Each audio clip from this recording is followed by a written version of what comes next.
नमस्कार, मैं हूं आपके साथ आस्था कौशिक। शुरुआत बड़ी खबरों से कर रहे हैं। कानपुर में एक बार फिर से बड़ी साजिश नाकाम हुई है। ट्रेन पलटने की साजिश नाकाम हुई है। रेलवे ट्रैक पर एक सिलेंडर भी मिला है।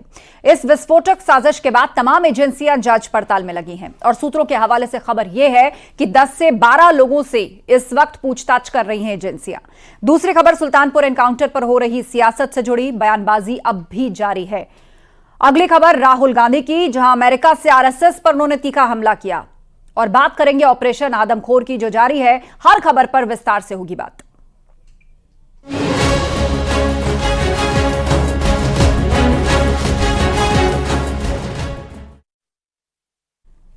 कानपुर में ट्रेन वाली साजिश से जुड़ी खबर है। 10 से 12 लोगों से पूछताछ जारी है और उसके अलावा 2 हिस्ट्री शीटर्स को हिरासत में लिया गया है। 10 से 12 लोगों से पूछताछ चल रही है। जमात या बाहर के कुछ लोगों की भी जांच की जा रही है। मिठाई के जिस डब्बे में पेट्रोल और बारूद मिला था, वो उस डब्बे की भी जांच की जा रही है। माचिस जहां से मिली, उसकी जांच हो रही है। एटीएस ने मौके से सबूत जुटाए हैं और देर रात मौके का एटीएस ने मुआयना किया था और कुछ सबूत जुटाए गए। आपको बता दें कि कालिंदी एक्सप्रेस ट्रेन हादसे का शिकार होते होते बची है और जानकारी के मुताबिक कानपुर में अनवरगंज कासगंज रेलवे रूट पर देर शाम भिवानी जा रही कालिंदी एक्सप्रेस के ट्रैक पर सिलेंडर रखे जाने की खबर मिली है। ट्रेन की स्पीड ज्यादा थी, जिसकी वजह से ट्रेन को रोकते रोकते ट्रेन सिलेंडर से जा टकराई। हालांकि ट्रेन के ड्राइवर की सूझबूझ से बड़ा हादसा टल गया और ट्रेन डीरेल करने की बड़ी साजिश नाकाम हो गई। फिलहाल एफआईआर दर्ज करके जांच शुरू कर दी गई है। तो दावा किया जा रहा है कि एटीएस ने अहम सबूत जुटाए हैं। रेलवे ट्रैक पर सिलेंडर रखा गया, पेट्रोल बम भी मिला, संदिग्ध बैग और सफेद पाउडर बरामद हुआ। ट्रैक पर बड़ी विस्फोटक साजिश जो थी वो ड्राइवर की सूझबूझ से नाकाम हो गई। एजेंसियां अब जांच में जुटी हैं। एटीएस और पुलिस इस मामले की जांच कर रही है और कहा जा रहा है कि 10 से 12 लोगों से पूछताछ हो रही है, जिनको संदिग्ध माना जा रहा है। ट्रेन में ब्लास्ट की साजिश नाकाम हो गई है। यह हादसा बहुत बड़ा हो सकता था, लेकिन ड्राइवर की सूझबूझ से रेलवे ट्रैक पर विस्फोटक साजिश नाकाम हो गई। ट्रेन स्पीड में थी, इसीलिए ड्राइवर ने जब ब्रेक लगाए तो सिलेंडर से टकराई ट्रेन रुकते रुकते।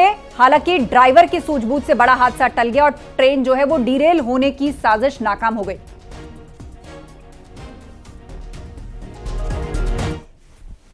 एक ट्रेन जो प्रयागराज से भिवानी की तरफ जाती है और इस रूट से जो है वो गुजर रही थी, तभी ड्राइवर को जो है वो ट्रैक पे एक सिलेंडर दिखा और उसने इमरजेंसी ब्रेक लगाया। उससे संभवतः टकरा करके सिलेंडर जो है वो साइड में गिर गया और इसके बाद जो है वो ट्रेन काफ़ी देर तक रुकी रही। फिर आरपीएफ के लोग आए, उन्होंने जो है अपना मौका मुआयना किया और लोकल पुलिस को सूचित किया। सभी सीनियर ऑफिसर्स, फोरेंसिक की टीम यहाँ पे मौजूद है। हम लोग जो है वो घटनास्थल को जरा समझ रहे हैं, बारीकी से देख रहे हैं। एक सिलेंडर डैमेज पोजीशन में मिला है और कुछ और मटेरियल भी, ऑब्जेक्टेबल मटेरियल मिला है। सभी की जो है समीक्षा की जा रही है और इसमें जो है वो रेलवे अथॉरिटीज़ ने जो हमें कम्युनिकेट किया, उसके आधार पे हम लोग जो है वो नियमानुसार इसमें जो कठोरतम कार्रवाई अमल में लाएंगे। कानपुर में कालिंदी एक्सप्रेस को शिवराजपुर में दुर्घटना का शिकार बनाए जाने की साजिश रची गई थी। रेलवे ट्रैक पर सिलेंडर रखा गया था। इमरजेंसी ब्रेक लगाने के बाद ट्रेन को बड़े हादसे से बचाया गया। मामले की जांच चल रही है। डीसीपी राजेश कुमार सिंह से हमारे संवाददाता ने खास बातचीत की। कैसे देख रहे हैं, क्या चीजें प्रथम दिशा सामने आएंगी सर? देखिए, कल का जो इंसिडेंट है उसके लिए हम लोग काफ़ी जागरूक और संवेदनशील हैं। हमारी 6 टीमें इस पे काम कर रही हैं। स्वाट की, सर्विलांस की 3 थानों की टीमें हैं और एलाऊ की टीम भी काम कर रही है और इसको हम पूरा चारों तरफ सीसीटीवी भी हम देख रहे हैं। सिलेंडर कहाँ से आ सकता है, वो थैला था वो कहाँ से आ सकता है, पेट्रोल पंप भी देख रहे हैं कहाँ से, जो भी सामग्री वहाँ पे बरामद हुई है, माचिस बरामद हुई है, किस ब्रांड की है, कहाँ से आई है, उसको भी हम देख रहे हैं और हम निश्चित तौर पे इसको शीघ्र ही वर्कआउट करेंगे और हमारी टीमें इसमें निश्चित तौर पर कामयाब होंगी। बस सर एक आखिरी सवाल, कितने लोग अभी तक पूछताछ के लिए बुलाया गया? लोगों को भी पूछताछ के लिए बुलाया जा रहा है सर? पूछताछ के लिए बुलाया जा रहा है, पूछताछ भी हम कर रहे हैं, लेकिन अभी उन लोगों का नाम डिस्क्लोज नहीं करेंगे। तो आप देख सकते हैं हमारे साथ डीसीपी साहब, इनका साफ कहना है कि पुलिस जड़ तक जाकर इसके फैक्ट्स को पता करने का प्रयास कर रही है। कानपुर ट्रैक साजिश पर डीजीपी का बयान सामने आया है और उन्होंने कहा है कि अधिकारी जांच कर रहे हैं। डीजीपी प्रशांत कुमार ने बयान दिया है और कहा है कि अधिकारी मामले की जांच कर रहे हैं, हम गंभीरता से देख रहे हैं, मामले की जांच की जा रही है। डीजीपी प्रशांत कुमार ने यह आश्वस्त किया है कि मामले की गंभीरता से जांच की जा रही है और अधिकारी इस पूरे मामले की जांच कर रहे हैं। अभी हमारे सभी वरिष्ठ अधिकारियों ने मौका का मुआयना किया है और हम लोग चीज़ों को गंभीरता से देख रहे हैं और जिस तरह के तथ्य प्रकाश में आएंगे हम मीडिया को अवगत कराएंगे। सर एटीएस भी मौके पे गई है, उसने मौका मुआयना को सबूत हम सभी पहलुओं को देखेंगे और बिना पूरी जांच पड़ताल किए इस पर कुछ भी कहना अभी संभव नहीं। पिछले 15 दिन में 2 बार ट्रेन को हादसे का शिकार बनाने की साजिश रची गई। हालांकि दोनों ही घटनाओं में कोई बड़ा हादसा नहीं हो पाया। अब इस पूरे मामले पर रेलवे के अधिकारी और इज्जत नगर मंडल के रेलवे अधिकारी मौके पर पहुंचे हैं। ग्राउंड जीरो से न्यूज 18 की खास रिपोर्ट देखिए। कालिंदी एक्सप्रेस ट्रेन को डिरेल करने की साजिश की गई थी। हालांकि ड्राइवर की सूझबूझ से इमरजेंसी ब्रेक लगाया गया और सिलेंडर उससे टकराया और उछल के किनारे चला गया। उसके बाद से जहां एक और एटीएस क्राइम ब्रांच एलआईयू कर रही, तो वहीं आरपीएफ की टीम भी देखिए कैसे ग्राउंड जीरो पर करी। जहां तक रेलवे ट्रैक्स की बात की जाए, इसके बाद ये जो आरपीएफ के ऑफिसर्स हैं इसको पूरी बारीकियों को देख रहे हैं। जो इनकी टीम से पूरी झाड़ियों में पूरा देख रही है, चाहे हम बात करें यहाँ के ऑफिसर्स की, और इस क्षेत्र से लगभग 5 किलोमीटर के रेडियस पर पूरे आसपास के चीज़ों को चेक कर रहे हैं। इसकी बारीकियों को अधिकारी देख रहे हैं, समझ रहे हैं कि ट्रैक कैसा है, कहाँ से रास्ते का पैसेज बना है। ऐसी तमाम चीज़ें हैं जिस पे ऑफिसर्स वर्क कर रहे हैं, टीम वर्क कर रही है। इसमें इनके जो ऑफिसर्स हैं बरेली के यहाँ मौजूद हैं और पूरी रिपोर्ट तैयार कर रहे हैं। और ऐसे में टीम के तमाम ऑफिसर्स भी। सर, क्या चीज़ें जांची जा रही हैं? सर बताएंगे। आप आरपीएफ से ही है ना? नहीं आरपीएफ से नहीं। अच्छा, रेल विभाग के अधिकारी हैं और जो आरपीएफ की टीम के साथ हैं। और बात की जाए, देखिए इन झाड़ियों में भी पहुंच रहे हैं और सबसे पहले न्यूज़ 18 इन झाड़ियों में यहाँ पहुंचा और जानने का प्रयास किया जा रहा है कि आखिर क्या फैक्ट्स हैं। देखिए आरपीएफ के असिस्टेंट कमांडेंट भी यहाँ मौजूद हैं, ये भी खुद अपनी टीम के साथ एंटर कर रहे हैं। यानी एक एक चीज़, एक एक बिंदु पर अब आरपीएफ और रेलवे विभाग भी जाँच में जुट गया है। जर्नलिस्ट आशीष पांडे के साथ अमित गंजू, न्यूज़ 18 शिवराजपुर कानपुर। खुफिया एजेंसी के हवाले से बड़ी खबर, कानपुर में ट्रेन उड़ाने की साजिश की जांच जो है वो लगातार जारी है। एटीएस की टीम मौके पर पहुंचकर जांच में जुट गई है। कालिंदी एक्सप्रेस ट्रेन को डिरेल करने की एक साजिश कहीं ना कहीं नाकाम साबित हुई, क्योंकि जिस प्रकार से इसको डिरेल करना चाह रहे थे सिलेंडर का, उसके बाद से एटीएस ने पूरा डेरा डाला। आप देख सकते हैं एटीएस के ऑफिसर्स इस टाइम यहाँ खड़े हैं, इसकी बारीकियों को समझ रहे हैं, इसमें कौन लोग थे, क्या थे, क्योंकि आसपास के क्षेत्रों में इनकी 3 सदस्यीय एक टीम यहाँ है, एक टीम को आगे रवाना कर दिया गया और ये टीम यहाँ से बारीकियाँ से को समझ रही हैं। और उसके बाद कहीं ना कहीं इस ट्रैक के आसपास की देखा जा रहा है कि क्या क्या चीज़ें पुलिस पीएसी आरपीएफ जीआरपी यहाँ से लेकर कन्नौज तक के ट्रैक को अब खंगाल रही है। जहाँ एक और इसकी बारीकियों को देखा जा रहा है, क्योंकि एटीएस की जो 5 सदस्यीय टीम इस वक्त यहाँ मौजूद है वो ये भी देखने का प्रयास कर रही है और जानना चाह रही है कि आखिर इस क्षेत्र में आसपास आबादी तो नहीं है। और एक टीम जो हमारे सोर्सेज बता रहे हैं आसपास के गाँव में कैंप कर रही है। अब जब ये टीम अपनी रिपोर्ट तैयार करेगी तब जाके पता चलेगा कि वास्तविकता थी क्या। जर्नलिस्ट आशीष पांडे के साथ अमित गंजू, न्यूज़ 18 कानपुर। और खबर जौनपुर से है। मंगेश यादव के घर पहुंचे अजय राय। मंगेश यादव के परिजनों से मिले हैं अजय राय। सुल्तानपुर एनकाउंटर में मारा गया था मंगेश यादव और सुल्तानपुर डकैती केस में आरोपी था मंगेश यादव। उसके घर पहुंचे हैं अजय राय और परिवार से मुलाकात की है। आपको बता दें, इससे पहले समाजवादी पार्टी से जुड़े हुए भी कई नेता मंगेश यादव के घर पहुंचे हैं और उसके परिवार से मिले हैं। आज अजय राय पहुंचे हैं।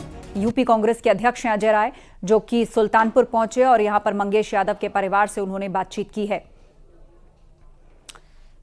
डकैती के मामले में वांटेड मंगेश यादव, जो एसटीएफ के एनकाउंटर में मारा गया था, अब उसे लेकर सियासत चरम पर है।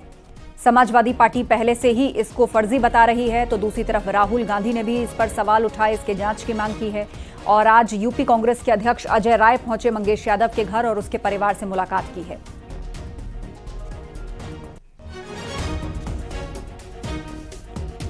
सुल्तानपुर एनकाउंटर पर मायावती का बयान सामने आया है। बीजेपी एसपी पर मायावती का हमला, जाति के नाम पर राजनीति की जा रही है, यह कहा मायावती ने। एसपी सरकार का गुंडा राज जनता भूली नहीं। एसपी सरकार में माफिया दिन दहाड़े लूट मारपीट करते थे।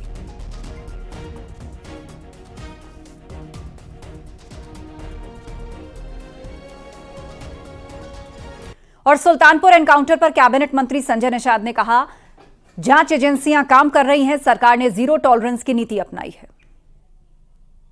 जिसकी सरकारों में होता रहा है उसको हमेशा लगता है कि ऐसा हमारी सरकार ने जांच एजेंसियों को, प्रशासन को, जो लोकतंत्र के 4 स्तंभ है, विधायिका, कार्यपालिका, न्यायपालिका, मीडिया, सब अपना काम, इनके समय में जांच एजेंसियां संरक्षण प्राप्त थी, हमारे समय में जांच एजेंसियां सजा दिला रही है। उत्तर प्रदेश में हमारी सरकार ने 0 टॉलरेंस की नीति अपनाई है। जब जनता से जो वादा किया था, माफिया मुक्त, भय मुक्त, जितना भी इसमें शामिल रहेंगे अपराधी, जितने भी रहेंगे, उन्हें कम से कम उत्तर प्रदेश छोड़ के जाना पड़ेगा। डीजीपी प्रशांत कुमार ने जाति देखकर एनकाउंटर के आरोपों का खंडन किया। उन्होंने कहा कि पुलिस इस तरह की चीजें नहीं करती, पुलिस पूरी तरह से निष्पक्ष होकर कार्रवाई करती है। ये इस तरह की चीज़ें पुलिस नहीं करती है, और पुलिस के जब गोलियां चलती हैं और जिन लोगों ने इस तरह की चीज़ें फेस की हैं, जो हमारे पूर्व के अधिकारी रहे हैं या कर्मचारी रहे हैं, उन सबको ये पता है, और इस तरह की सारी बातों का मैं खंडन करता हूँ, और पुलिस पूरी तरीके से निष्पक्ष होकर कार्रवाई करती है। अमेरिका के टेक्सास से राहुल गांधी ने आरएसएस और प्रधानमंत्री मोदी पर बड़ा हमला किया। उन्होंने कहा कि आरएसएस ये मानती है कि भारत एक विचार है, जबकि हम मानते हैं कि भारत कई विचारों का मेल है जिसमें सभी की हिस्सेदारी होनी चाहिए। पीएम मोदी पर हमला करते हुए राहुल गांधी ने कहा कि इस चुनाव में लोगों को समझ आ गया कि प्रधानमंत्री मोदी ने देश के संविधान पर हमला किया। We believe that everybody should be allowed to participate. We believe that everybody should be allowed to dream.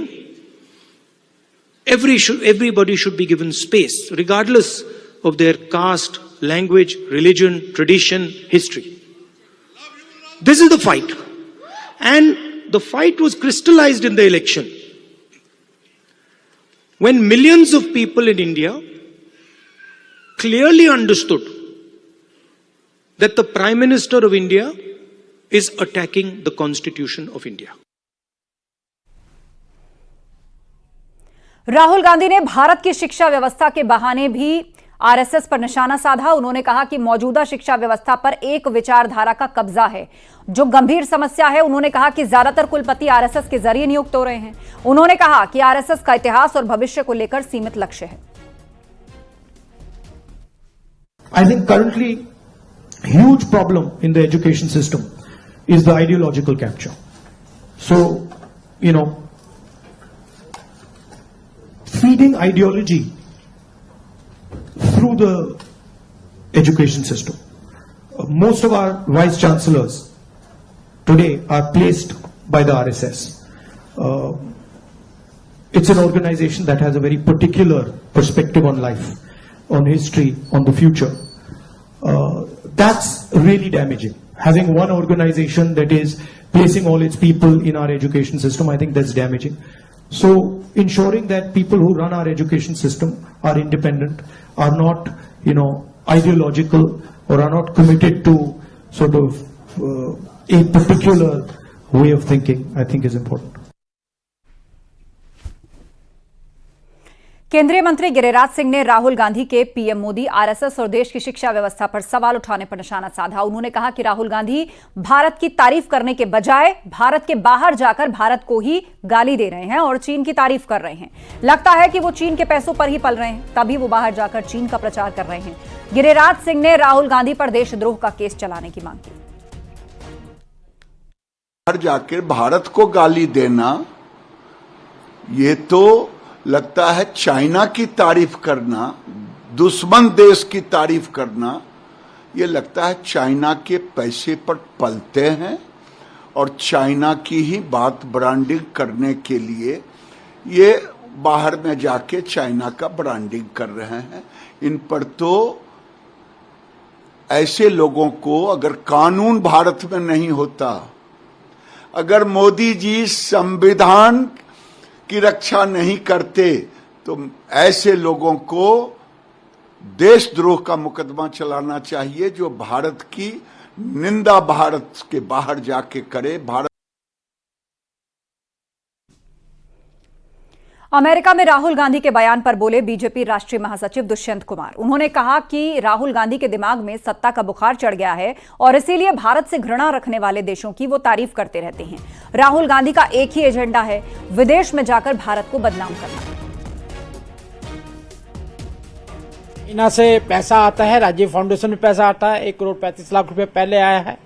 Pakistan television के वो हीरो हैं, इसलिए राष्ट्रीय विरोधी जो देश बातें वो करते हैं और जो हमारे से देश घृणा करते हैं उनकी मित्रता निभाने का काम करते हैं।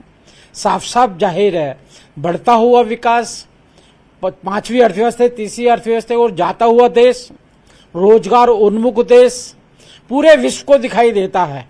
लेकिन राहुल गांधी जी के मन में जो जहर घुसा हुआ है, जो सत्ता से बाहर रहे हैं, वो बुखार उनके दिमाग को चढ़ गया है।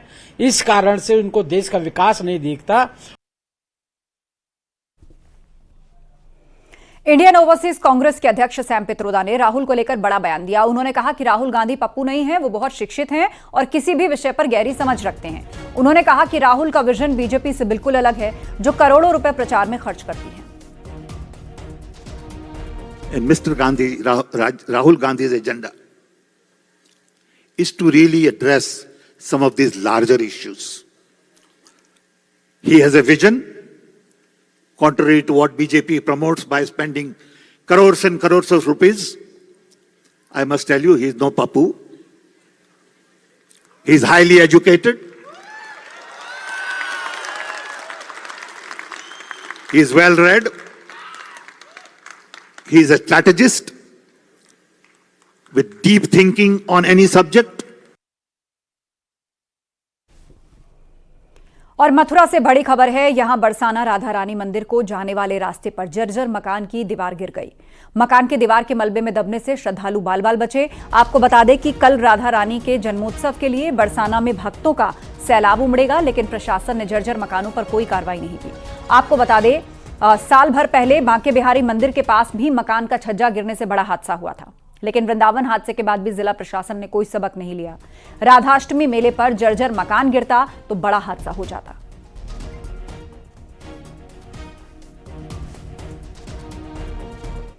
और खबर कानपुर से, गंगा बैराज पर शव मिला है। डिप्टी डायरेक्टर का शव बताया जा रहा है। नवाबगंज पुलिस ने बिल्हौर पुलिस को सूचना दी है।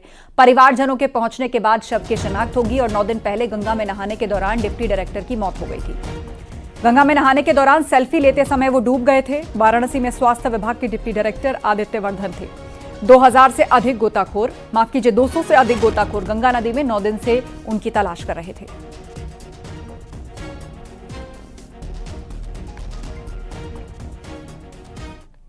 मथुरा के वृंदावन में बंदरों के आतंक की एक बार फिर से तस्वीर सामने आई। यहां बंदर ने दर्शन करने जा रही महिला श्रद्धालु का पर्स छीन लिया और पर्स वापस लेने के लिए जब महिला श्रद्धालु दौड़ी तो उसका बैलेंस बिगड़ गया। वो सीढ़ियों से नीचे जा गिरी। इससे महिला को गंभीर चोट आई है। बंदरों के इस हमले का सीसीटीवी वीडियो सामने आया है और बताया जा रहा है कि पश्चिम बंगाल से श्रद्धालुओं का ग्रुप वृंदावन दर्शन करने आया था और इस ग्रुप में शामिल एक महिला एक हाथ में थैला और एक हाथ में पर्स लिए मदन मोहन के दर्शन करने जा रही थी। वो सीढ़ियां चढ़कर आगे बढ़ी, तभी एक बंदर आया और हाथ से पर्स छीनकर भाग गया। और ये महिला सीढ़ी से फिसलकर गिर गई। पर्स छीनकर बंदर भागा, जिस कारण इसका बैलेंस बिगड़ा और ये सीढ़ियों से फिसलकर गिर गई, जिसके बाद इसको काफी चोटें आई हैं। खुद को और पर्स को बचाने के चक्कर में देखिए किस तरह ये महिला सीढ़ियों से फिसली और नीचे गिरी, जिसके बाद इसको काफी चोटें आई।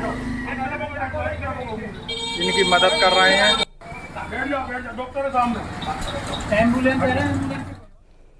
और संभल में एक मासूम के दिमाग में कीड़े मिले। छात्रा काफी दिनों से सरदर्द से परेशान थी। कई जगहों पर उसने इलाज कराया लेकिन वो दूर नहीं हुआ। सीटी स्कैन में दिमाग में कीड़े होने की पुष्टि हुई है और उसके बाद अब निजी अस्पताल में डॉक्टर्स ने इन कीड़ों को निकाला है। तो एक मासूम बच्ची के दिमाग में कीड़े मिले, जिसको ऑपरेशन के बाद बाहर निकाला गया। दरअसल ये बच्ची बहुत दिनों से सरदर्द से परेशान थी। काफी इलाज कराने के बाद भी सरदर्द ठीक नहीं हुआ। उसके बाद सीटी स्कैन करवाया गया और पता चला कि सरदर्द की वजह कीड़े हैं जो कि दिमाग में मिले। बाद में ऑपरेशन के बाद उनको बाहर निकाला गया।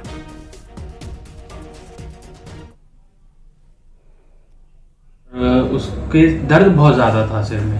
हम लोगों ने जब रिपोर्ट्स इनसे ली तो इनके पास एमआरआई थी, सीटी स्कैन थी, ब्लड रिपोर्ट्स थी, सब कुछ थी। लेकिन जब एमआरआई देखी तो उसमें इसके दिमाग में कीड़े थे, जिसको हमारी भाषा में न्यूरोसिस्टिक सार्कोमा कहते हैं, सार्कोसिस कहते हैं। उसमें क्या होता है कि दिमाग में कीड़े बन जाते हैं। उसकी वजह से फिर पेन होने लगता है, बच्चे को दौरे भी पड़ते हैं, कई बार इंट्राक्रैनियल प्रेशर भी बढ़ जाता है, तो उससे बहुत ज़्यादा परेशानियाँ होती हैं। समाज के हर तबके के लोगों को साथ लेकर चलने और सामाजिक न्याय का अधिकार दिलाने के लिए भाजपा ने आगरा में चिंतन शिविर का आयोजन किया। केंद्रीय मंत्री बीएल वर्मा और रामदास अठावले और प्रदेश के राज्य मंत्री एससी अरुण ने इस शिविर का उद्घाटन किया। इसमें 36 राज्यों और केंद्र शासित प्रदेशों के 11 मंत्री, 50 सचिव और निदेशकों समेत 215 प्रतिनिधि शामिल हुए। 2 दिनों के इस चिंतन शिविर में विभिन्न मुद्दों पर चर्चा की जाएगी। शिविर का उद्देश्य सामाजिक न्याय, अधिकारिता मंत्रालय के कार्यों की समीक्षा और प्रधानमंत्री नरेंद्र मोदी के विजन 2047 को लागू करने का एक्शन प्लान तैयार करना है।